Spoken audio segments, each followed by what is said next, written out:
বিচরণ চুমে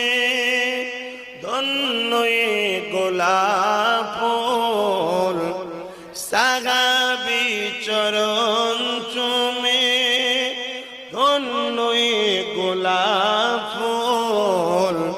নামটি যাহার মাখা